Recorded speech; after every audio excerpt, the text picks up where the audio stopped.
Welcome to part 5 of the X-Wing Miniatures Hot Shots and Aces Squad Expansion Pack 2 review.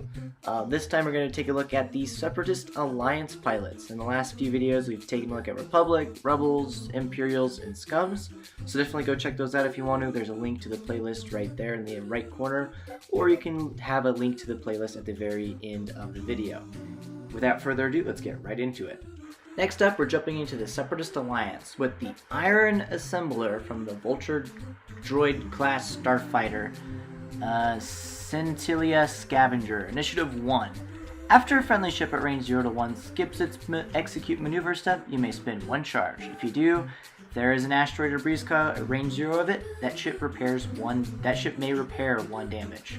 So he's got 3 charges, so he can use his ability 3 times. So basically, if you use the grappling struts configuration card to stay on an asteroid and just pivot 90 degrees, you recover a damage on... This guy can do it to himself, or he can do it with Vulture Droids, or Hyena Droid class bombers. Really any ship that's able to use the grappling struts or landing struts upgrade.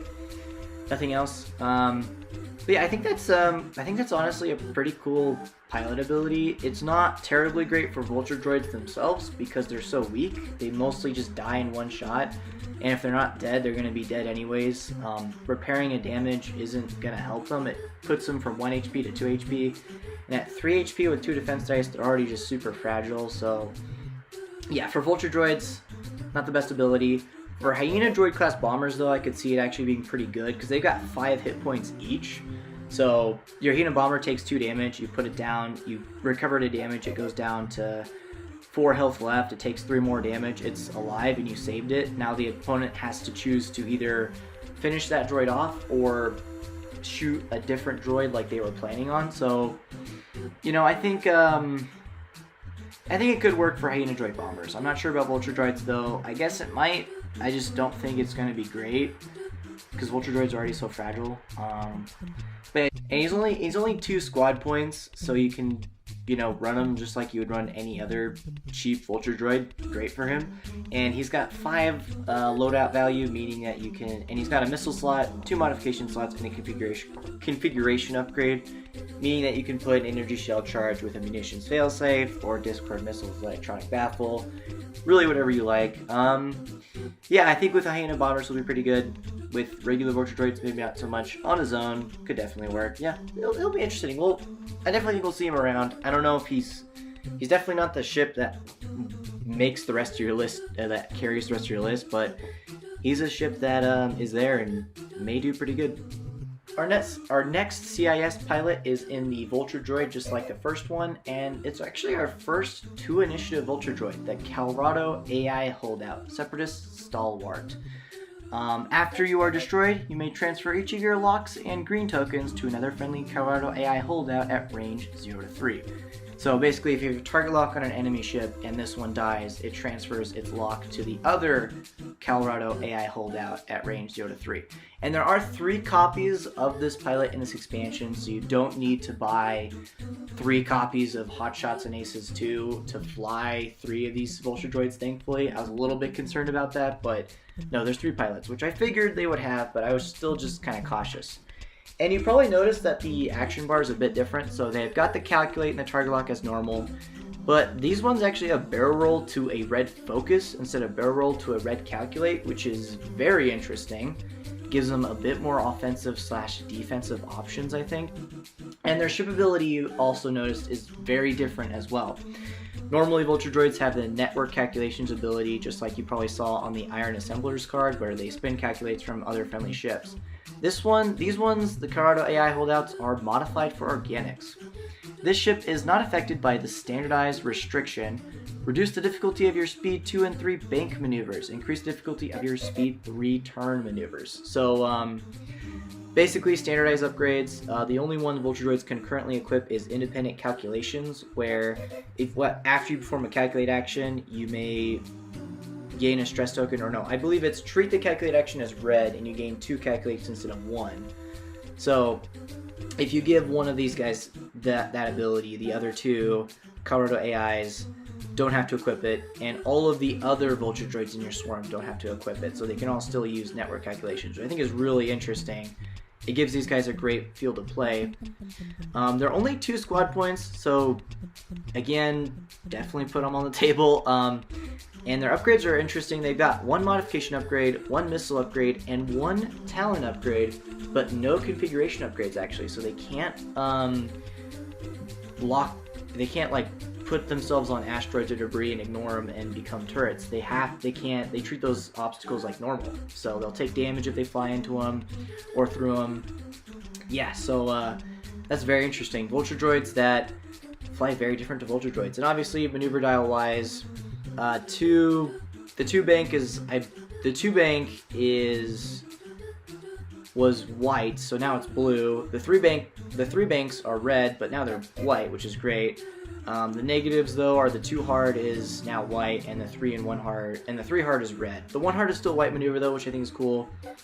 Definitely not bad, honestly. I definitely think we'll see these guys in play. They're not bad at all. Add these guys to our list with the Iron Assembler. Now we can at least have 7 Vulture Droids with energy shell charges again, that are all 2 points.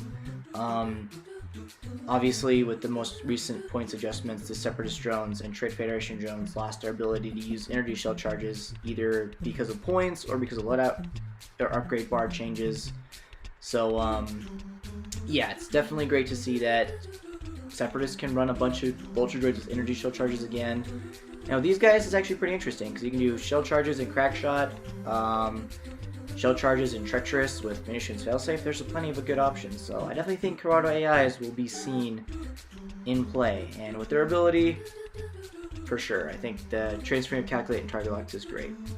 Moving on to our other scum pilot, we have Aura Singh, Bane of the Jedi, Initiative 4. Before you engage, you may spend 1 Force token to choose 2 enemy ships at range 0 to 1.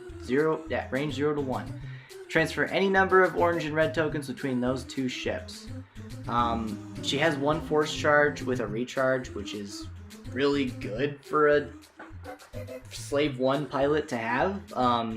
Especially if you put Zam Muscle on there, you can get 2 shots with that, and that's very strong for modifications, and just in general for defense mod as well. So already the Force Charge looks great on her. Her ability, I mean, it could work. I mean, if that enemy ship has a lot of tractors and stresses and you really want to mess up the other ship, then you totally can. So, yeah, definitely not bad. Obviously, in the Slave 1, fire spray class patrol ship, so another interesting pilot to add to your list of options. She comes in at 8 squad points, which is equivalent to Jango Fett and 1 under Zam Wessel's pilot. And her loadout value is 18 with a talent upgrade, 2 cannon upgrades, 1 payload, 1 illicit, 1 modification, and 1 title upgrade. Jango Fett is like 9 more points, so I'm not exactly sure if we'll see her play, because obviously Jango Fett has 6 initiative and it's been proven to work. She's a bit more testy, she's 4i, so already kind of worse on that regard, but the Force Charge is very, very interesting, so she'll at least see some play just to test if she's good. Whether or not she's actually good though, that'll just depend on, I guess, the upgrades you can put her with, and also if that Force Charge really does put her up there with the other great pilots of the Slave 1. So yeah, we'll definitely see though. I'm interested to see how well she does, for sure. And we've got Dirge in the Rogue Class Starfighter again, with the same exact artwork on the same exact initiative, which I think is fine. Artwork-wise, I'm not too sure about it. Would have been nice if they changed the angle, I guess, but I'm okay with it. I feel like they might just like hire artists to make art. Like, I need you to make a Rogue Class Starfighter for me. Like, okay. So in that case, I'm okay with it being the same. But if they just got these cards, they just like got this art from online, then I would have liked to see a different art, I guess. But that's okay. I don't mind. It's not even worth like getting twitchy or nerdy over, anyways, honestly. Anyways, his new subtitle is On His Own Time, and his pilot ability is when you would be destroyed, you may spend 1 charge to reveal all of your face down damage cards. If you do, discard each direct hit and each of your damage cards with the pilot trait. Then repair all of your face up damage cards. Obviously that's a pretty cool ability. and he's only got one charge, so you can only use it once. I was thinking you could put Cutthroat on him, and if another friendly ship dies, you could recover that charge on his pilot card, but Cutthroat, unfortunately, is only for Scum, it's not for Separatist, so that wouldn't work, thankfully, because that would be super broken and annoying to deal with.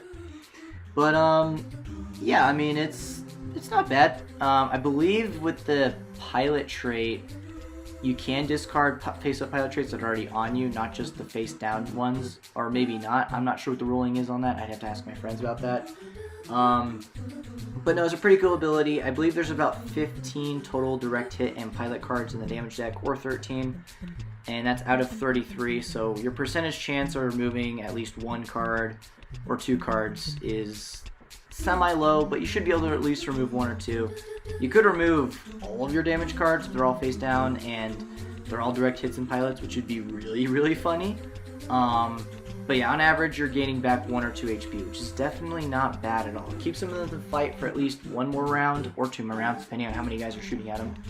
Oh, 1 more or 0 more rounds, depending on how many guys are shooting at him. But yeah, it's a cool ability. Yeah, and he's only 4 squad points again, with pretty much the same exact upgrades. He's got a talent, 2 cannons, 2 modifications, 1 illicit, and 1 title upgrade this time, actually. So you can waste your 10 points for loadout on the title upgrade, a crew, and then a bomb if you really wanted to. Or just do the sync laser cannons and a 2-point EPT or illicit. So yeah, it's your choice there either way. Cool ability though. Yeah, it'll be interesting to see how well he does in meta. I know Separatist is always looking for more 4-point ships, so I definitely think you fill that role very, very well. Next up, we have a new Tri-Fighter pilot with Initiative 5. Very exciting. Bolin Das, Impatient Invader. After you fully execute a red maneuver, you may choose an enemy ship at range 1. The chosen ship gains 1 strain token, and you may remove 1 stress token. Very powerful. His action bar obviously represents the fact that he is an organic pilot. He has focus instead of calculate, and boost to focus instead of boost to calculate. Unlike normal droid Tri-Fighter pilots. And he's got the modified for organic ship ability, so no network calculations. And he is not affected by the standardized restriction, and he reduces the difficulty of his speed 2 through 3 bank maneuvers and increases the difficulty of his speed 3 turn maneuvers. So because of the Tri-Fighter's already pretty interesting dial, his 3 and 2 banks are going to now become blue, and his 3 hard is actually going to just be white. It goes from blue to white, so very cool. That does mean for his ability that him wanting to do red maneuvers, it means 1 talon rolls and a 3 and 5k only. So it's going to be kind of hard to get his ability to work, though not impossible. And he also has 12 points for his loadout value. He's got a talent upgrade, a missile upgrade, a modification upgrade, and an illicit slot, which is interesting. You can definitely do a lot with that. What is it? Dead Man Switch is an easy choice. Or, I'm trying to think. Overtune modulators to gain 3 calculate tokens. Contraband cybernetics to do red maneuvers. Yeah, he's got some good options. You can also use afterburners. May pair well with his ability, I guess it depends on timing. Talent upgrade, really anything that works. Overall, he's got a really cool pilot ability. It'll just be kind of hard to pull it off sometimes. Another 5 initiative Tri-Fighter is always great though. Obviously, Battle for Coruscant gave us back our Filiac Afrock prototypes and made their abilities not the reveal dial abilities that they used to be, but kind of like Soontir fail abilities where the game calculates if someone's in their bullseye at start engagement phase. So now you can have 3 5 initiative Tri-Fighters for 12 points. So if you're a really good ace flyer, then that might be what you really want. So that's really cool. Yeah, I definitely think that we will see Bolin on the table just because, 5 initiative, 4 squad points. That's not bad at all. And yeah, he's 4 squad points. I forgot to mention that. But yeah, I definitely think that he will be interesting and will be seen on the table. As far as going far competitively, I guess that just depends. We'll see. Anything's possible. And that'll be it for this video. Next video, we'll be taking a look at the Resistance pilots. If you're not interested in those, I completely understand. I'm not either, but hey, they're in the pack. I might as well review them. But there's plenty of other reviews like this of this expansion with the other factions, so you can click on the playlist that'll show up after this little outro. And if you don't, that's totally fine. So anyways, may the force be with you. Good luck, and get rock and rolling.